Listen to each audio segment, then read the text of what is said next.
नमस्कार दोस्तों, exam कांकर्स channel पे आपका स्वागत है। मैं हूं केएन मिश्रा। दोस्तों, जैसा कि आप जानते हैं कि एग्जाम कांकर्स चैनल पर इस समय आरओ एआरओ री एग्जाम परीक्षा के लिए जीएस की टेस्ट सीरीज चल रही है। अभी तक हम लोगों ने 2 टेस्ट सीरीज करवाया है। आज मैं तीसरी टेस्ट सीरीज लेकर उपस्थित हूं। आज के प्रश्न बहुत इंपॉर्टेंट हैं, इनके परीक्षा में पूछे जाने की संभावना बहुत अधिक है। इसलिए आप वीडियो में अंत तक हमारे साथ बने रहिएगा। और हाँ, जिन प्रश्नों के उत्तर आपको पता है उन प्रश्नों के आंसर आप कमेंट बॉक्स में कमेंट करते जाइएगा। इससे आपका स्वयं का भी मूल्यांकन हो पाएगा। ठीक है, तो चलिए शुरू करते हैं आज के प्रश्नों की श्रृंखला। तो आज का हमारा पहला प्रश्न है, आर्थिक नियोजन भारतीय संविधान की किस सूची में सम्मिलित है? आर्थिक नियोजन भारतीय संविधान की किस सूची में सम्मिलित है? ऑप्शन ए है संघ सूची, ऑप्शन बी है समवर्ती सूची, ऑप्शन सी है राज्य सूची और ऑप्शन सी है डी है विशेष सूची। तो आर्थिक नियोजन किस सूची का विषय है? तो देखिए, इसका ऑप्शन बी सही है। आर्थिक नियोजन समवर्ती सूची का विषय है। ठीक है ना। जैसा कि आप जानते हैं, संघ सूची, राज्य सूची और समवर्ती सूची 3 प्रकार की सूचियां होती हैं। संघ सूची में केंद्र सरकार कानून बना सकता है और राज्य सूची में राज्य सरकारें कानून बनाती हैं। विशेष परिस्थितियों में केंद्र सरकार भी कानून बना सकती है। साथ ही समवर्ती सूची पर केंद्र और राज्य दोनों सरकारें कानून बना सकती हैं। तो आर्थिक नियोजन की सूची का विषय है, यह है समवर्ती सूची का विषय। ठीक है, तो चलिए दूसरे प्रश्न की तरफ चलते हैं। आज का हमारा, देखिए इसकी हम व्याख्या देख लेते हैं। ठीक है, समवर्ती सूची की प्रविष्टि संख्या 20। देखिए व्याख्या दिया है, समवर्ती सूची की प्रविष्टि संख्या 20 आर्थिक और सामाजिक आयोजना का उल्लेख करती है। ठीक है ना। प्रविष्टि संख्या 20 में आर्थिक एवं सामाजिक आयोजना का उल्लेख है। ध्यातव्य है कि इसी उपबंध के आधार पर भारत सरकार ने योजना आयोग का गठन किया था। इस उपबंध के आधार पर आर्थिक और सामाजिक आयोजना का जो उल्लेख है, इसी के आधार पर भारत सरकार ने योजना आयोग का गठन किया था। ठीक है, चलिए अगले प्रश्न की तरफ चलते हैं। आज का हमारा दूसरा प्रश्न है, 1880 के दशक में इंडियन मिरर अखबार का प्रकाशन कहां से होता था? क्या है? 1880 के दशक में इंडियन मिरर अखबार का प्रकाशन आपको बताना है कहां से होता था। ऑप्शन ए है बंबई, ऑप्शन बी है कलकत्ता, ऑप्शन सी है मद्रास और ऑप्शन डी है पांडिचेरी। तो इंडियन मिरर अखबार का प्रकाशन कहां से होता था? वो होता था कलकत्ता से। बी ऑप्शन सही है। ठीक है, तो इंडियन मिरर अखबार को शुरू करने वाले कौन थे? एक थे देवेंद्रनाथ टैगोर और एक थे मनमोहन घोष। कौन थे? डीएन टैगोर, डीएन टैगोर थे और मनमोहन घोष थे। ठीक है ना, मनमोहन घोष थे। ठीक, तो इन दोनों लोगों ने मिलकर इंडियन मिरर अखबार की शुरुआत की थी। इसका प्रकाशन कलकत्ता से होता था। ठीक है, चलिए इसकी व्याख्या देख लेते हैं। देखिए, इंडियन मिरर अखबार का प्रकाशन कलकत्ता बंगाल से होता था। ठीक, इंडियन मिरर की स्थापना 1861 ईस्वी में। इंपॉर्टेंट है दोस्तों, कभी कभी मिलान करने को आ जाता है। तो इंडियन मिरर अखबार की स्थापना 1861 ईस्वी में है, हुआ था। इसका श्रेय जो है देवेंद्रनाथ टैगोर तथा मनमोहन घोष को है। ठीक, केशव चंद्र सेन तथा नरेंद्र नाथ सेन, देखिए इन दोनों का भी नाम है इसमें। केशव चंद्र सेन और नरेंद्र नाथ सेन इसके संपादकीय विभाग में थे। ठीक है ना। यह दैनिक अखबार था। यह भी अक्सर प्रश्नों में पूछा जाता है कि यह मासिक था, साप्ताहिक था या दैनिक था। तो यह इंडियन मिरर क्या था? यह दैनिक अखबार था। ठीक है, चलिए अगले प्रश्न की तरफ चलते हैं। आज का हमारा तीसरा प्रश्न है, निम्नलिखित में से कौन सही सुमेलित है? आपको सही सुमेल कराना है। ऑप्शन ए है कैंपास, उत्तरी ब्राजील, ऑप्शन बी है लानोज, वेनेजुएला, ऑप्शन सी है पंपाज, चिली और ऑप्शन डी है सिल्वास, दक्षिणी ब्राजील। तो आपको बताना है कौन सा सही सुमेलित है। देखिए, प्रश्नों को पढ़ते समय इस बात का जरूर ध्यान दीजिए कि सही सुमेलित है पूछा है कि सही सुमेलित नहीं है पूछा है। इससे प्रश्नों के गलत होने की संभावना हो जाती है अगर आप उसका गलत उच्चारण करते हैं या गलत उसको पढ़ते हैं। तो देखिए, इसमें पूछा है कि कौन सही सुमेलित है। तो देखिए, कैंपास जो है ये उत्तरी ब्राजील में नहीं पाया जाता है, ये कहाँ पाया जाता है? ये दक्षिणी पूर्वी ब्राजील में पाया जाता है। तो कैंपास गलत है। कहाँ पाया जाता है? दक्षिणी पूर्वी ब्राजील में। लानोज वेनेजुएला दिया है, तो लानोज जो है वेनेजुएला में पाया जाता है। ये बिल्कुल सही सुमेलित है। ठीक है। तीसरे ऑप्शन में पंपास दिया है, पंपास चिली दिया है, तो पंपास चिली में नहीं पाया जाता है। ये प्रश्न कई बार पूछा गया है कि पंपास कहाँ पाया जाता है।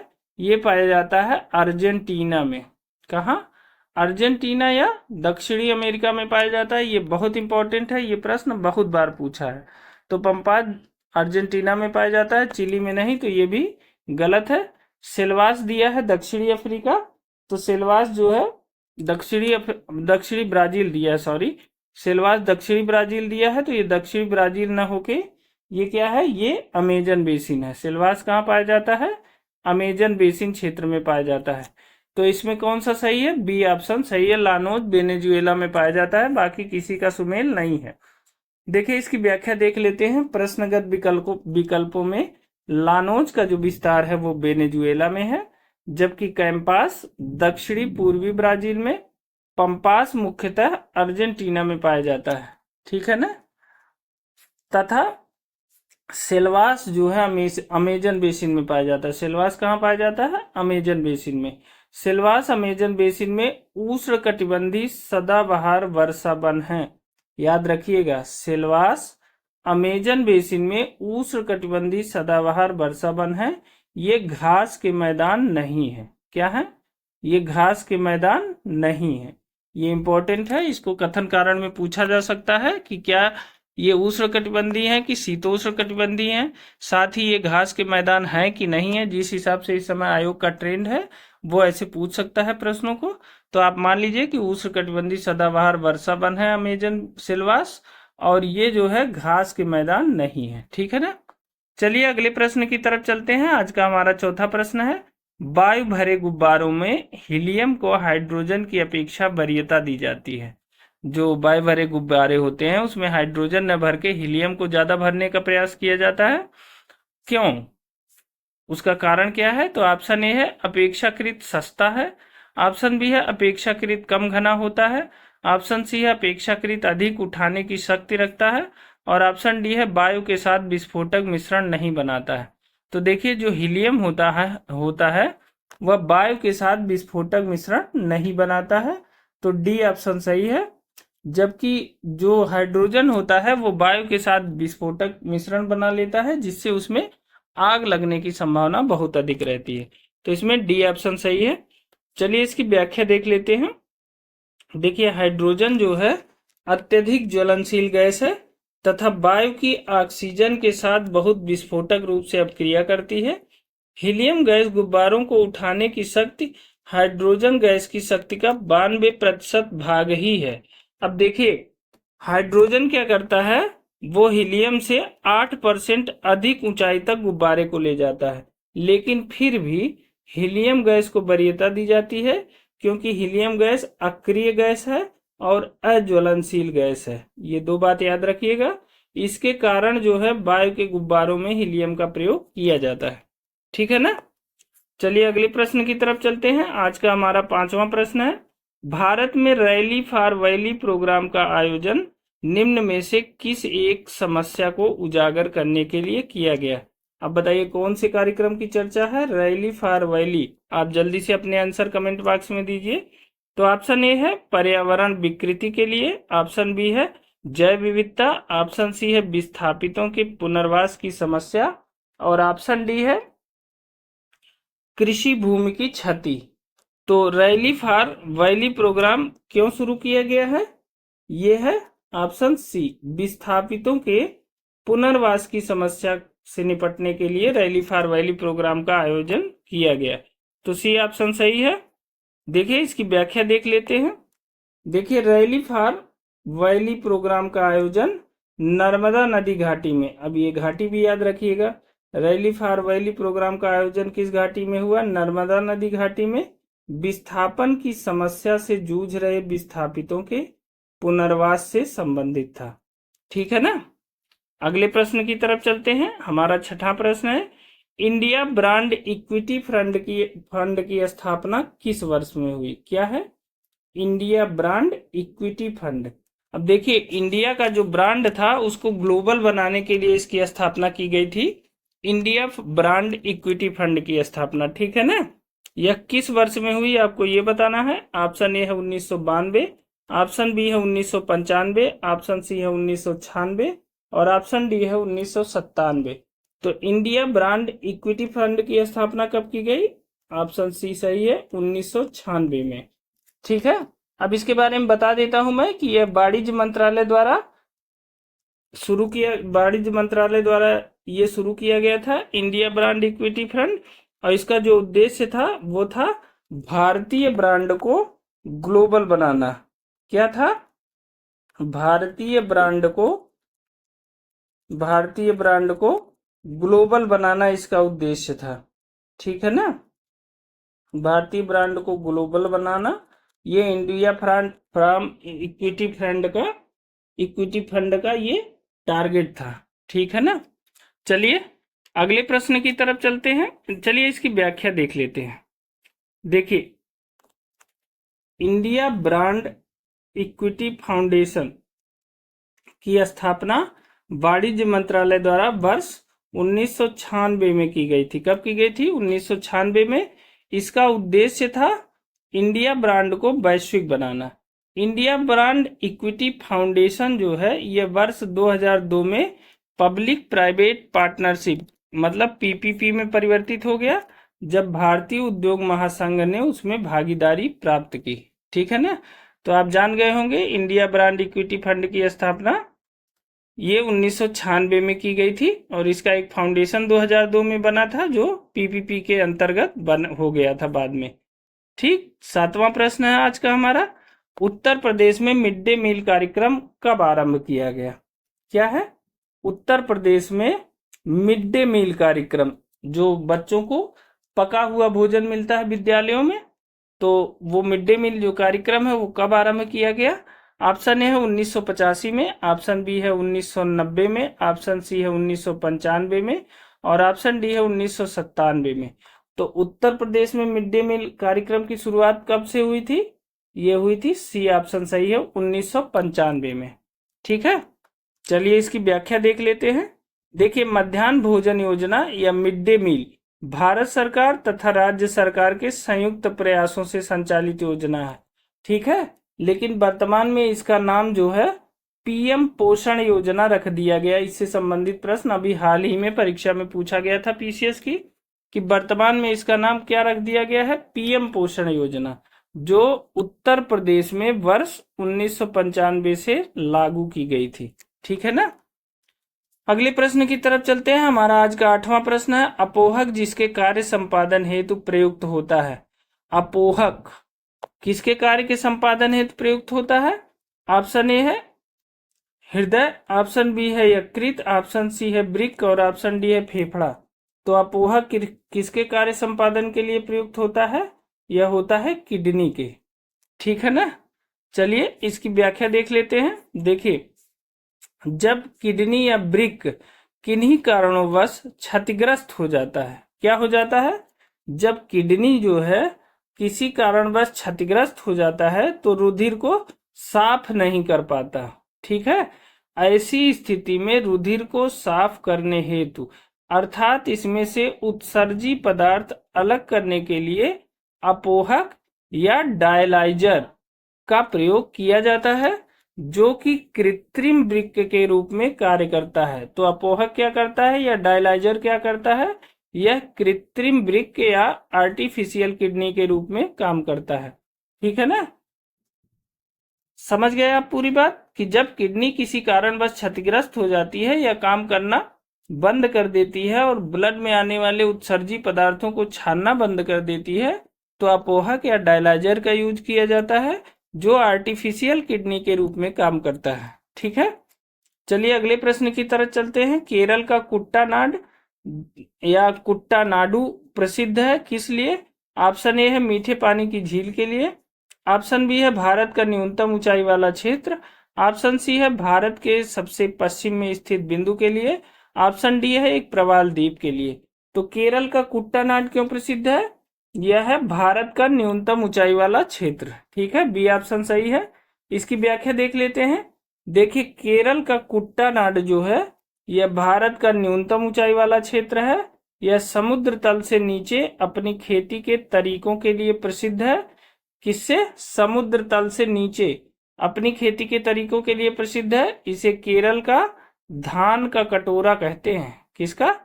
केरल का धान का कटोरा कहा जाता है। खाद्य एवं कृषि संगठन या एफएओ द्वारा कुट्टानाड की खेती के तरीकों को वैश्विक महत्वपूर्ण कृषि विरासत प्रणाली, क्या? वैश्विक महत्वपूर्ण कृषि विरासत प्रणाली GIAHS घोषित किया गया है। ठीक है ना, तो इम्पॉर्टेंट है। एफएओ जो है कुट्टानाड की खेती के तरीकों को वैश्विक महत्वपूर्ण कृषि विरासत प्रणाली में शामिल किया है। चलिए 10वें प्रश्न की तरफ चलते हैं। 10वां प्रश्न हमारा है, भारत के चौथे राष्ट्रपति का नाम आपको बताना है। ऑप्शन ए है श्री वीवी गिरी, ऑप्शन बी है doctor Zakir Hussain, option C है डॉक्टर एस राधाकृष्णन और ऑप्शन डी है डॉक्टर फखरुद्दीन अली अहमद। तो भारत के चौथे राष्ट्रपति कौन थे? तो ये थे। जल्दी से आप कमेंट करके कमेंट बॉक्स में बताइए। भारत के चौथे राष्ट्रपति, अभी हाल ही में यह प्रश्न यूजीसी की परीक्षा में पूछा गया था, जिसमें राष्ट्रपति का नाम क्रम से लगाने के लिए दिया गया था और लोकसभा अध्यक्ष का भी नाम क्रम से लगाने के लिए दिया गया था। साथ ही वित्त आयोगों के अध्यक्षों का नाम भी क्रम से लगाने के लिए दिया गया था।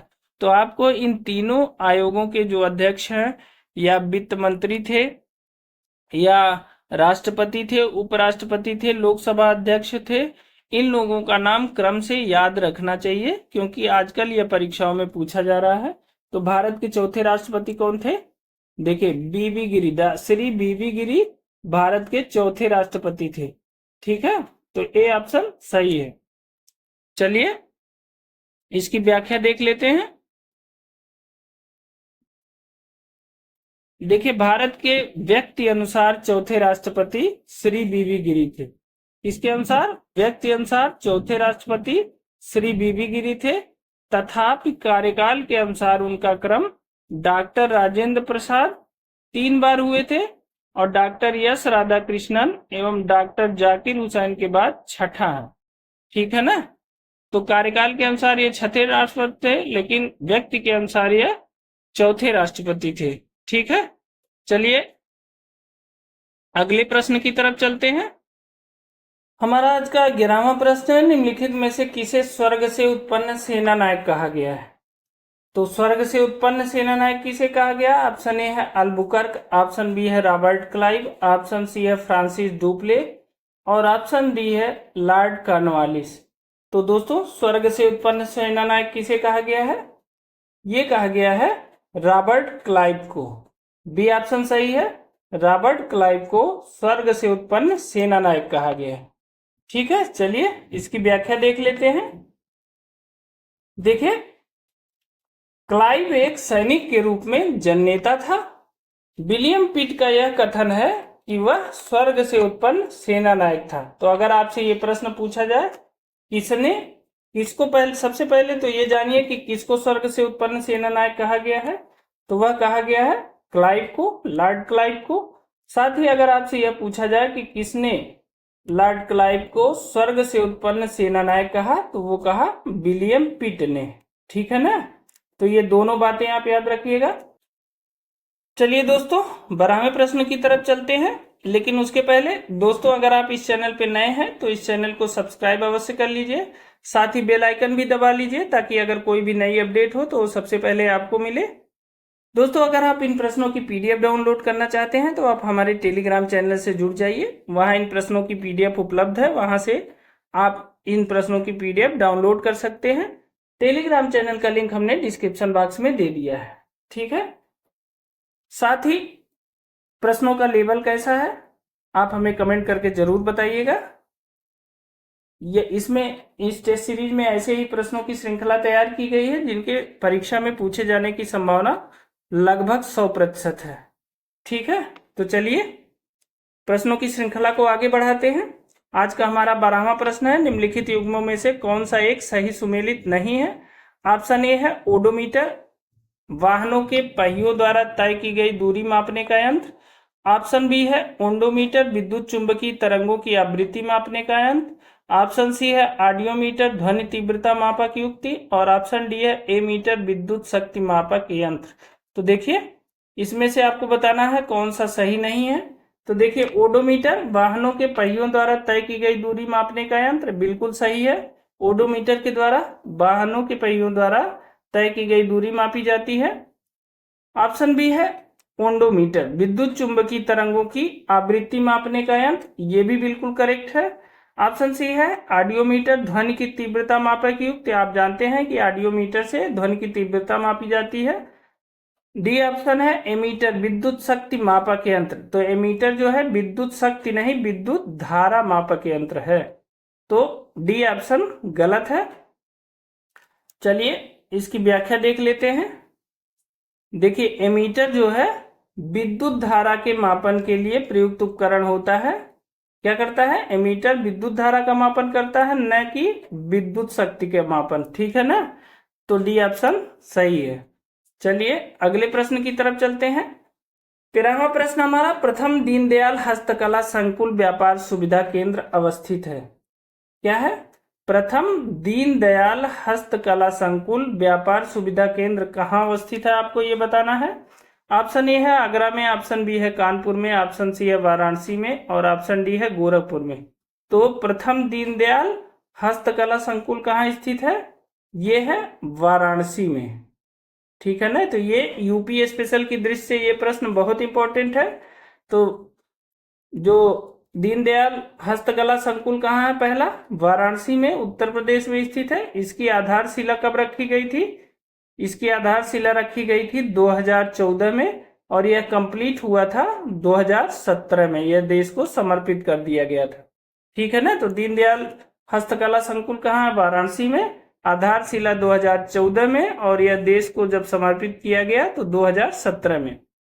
देखिए इसकी व्याख्या देखते हैं। प्रथम दीनदयाल हस्तकला संकुल व्यापार सुविधा केंद्र एवं क्राफ्ट म्यूजियम वाराणसी में स्थित है, जिसे प्रधानमंत्री द्वारा 22 सितंबर 2017 को राष्ट्र को समर्पित किया गया। ठीक, प्रधानमंत्री द्वारा इस केंद्र की जो आधारशिला है वो नवंबर 2014 में रखी गई थी। ठीक है, ये हमने आपको पहले ही बता दिया है।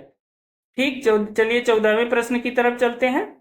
आज का 14वां प्रश्न है, भारतीय गौरव का अंतिम सूर्य किसके लिए प्रयुक्त हुआ?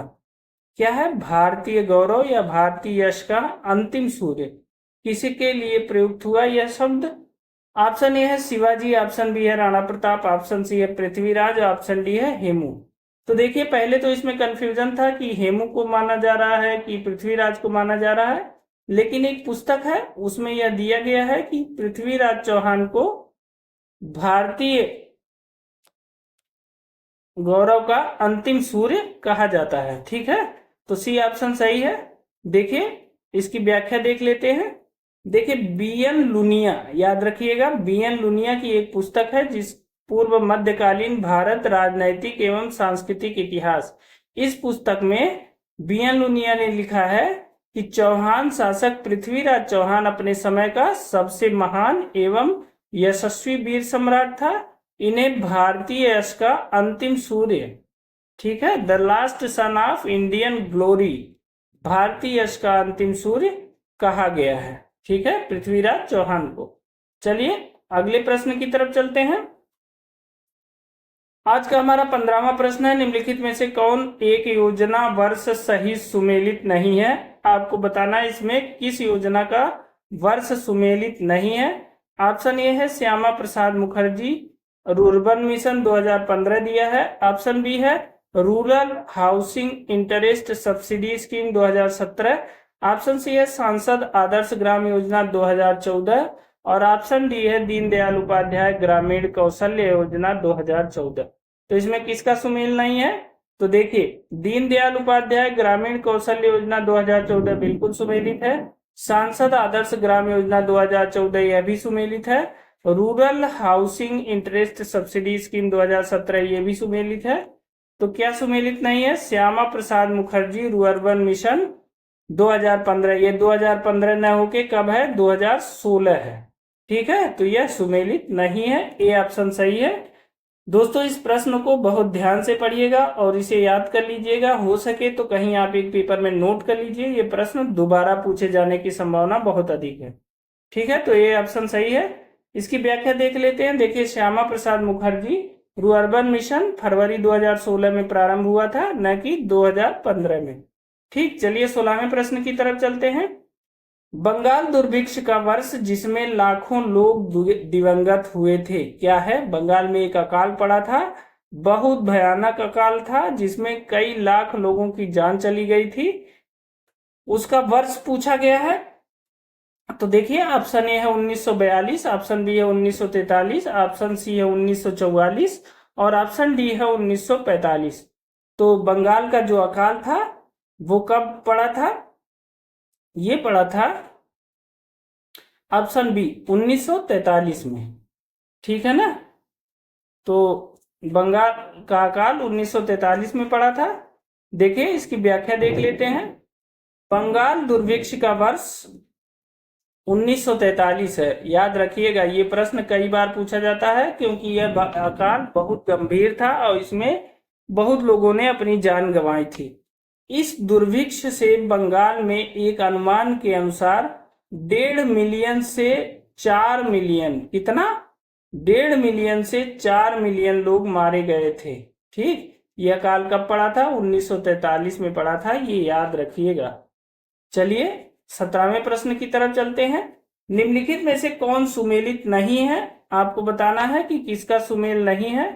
ऑप्शन ए है बैलाडीला मध्य प्रदेश, ऑप्शन बी है कमानगुंडी कर्नाटक, ऑप्शन सी है सिंहभूम झारखंड और ऑप्शन डी है मयूरभंज उड़ीसा। तो किसका सुमेल नहीं है? देखिए, मयूरभंज उड़ीसा में है, बिल्कुल सही है। सिंहभूम झारखंड में है, ये भी सही है। कमानगुंडी कर्नाटक में है, ये भी सही है। बैलाडीला मध्य प्रदेश में नहीं है। कहाँ है बैलाडीला? बैलाडीला की जो खान है वो है छत्तीसगढ़ में। कहाँ है?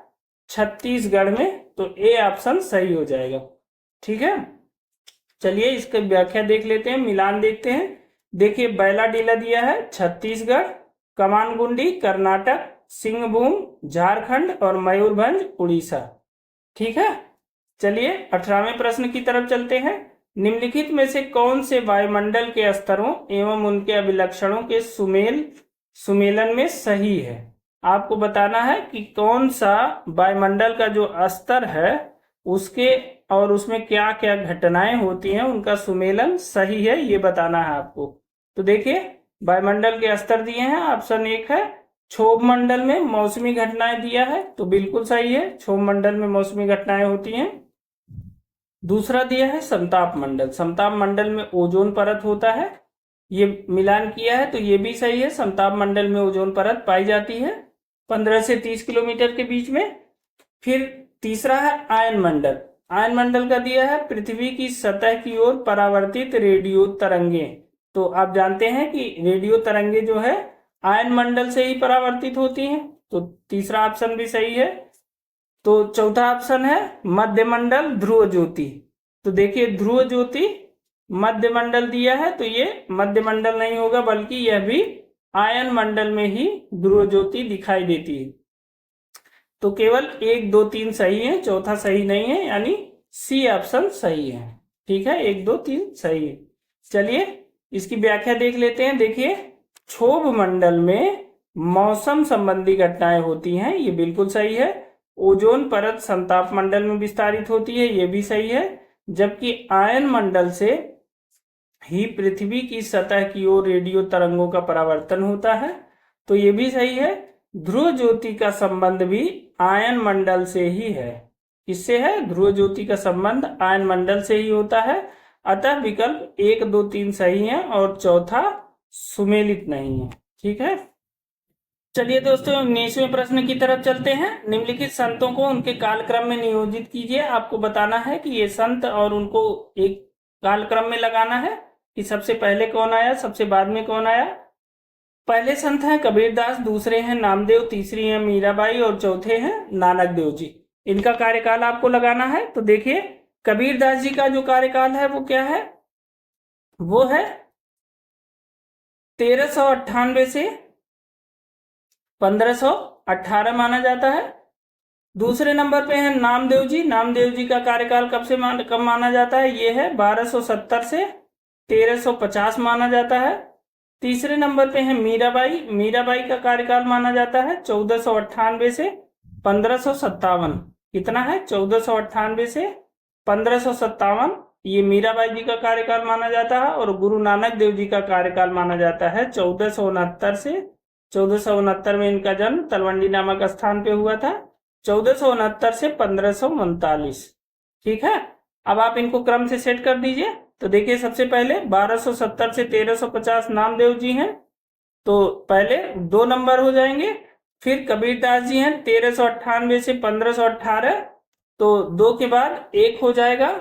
ठीक है, फिर 1498 है मीराबाई, जबकि नानक देव जी हैं 1469, तो चौथे पे।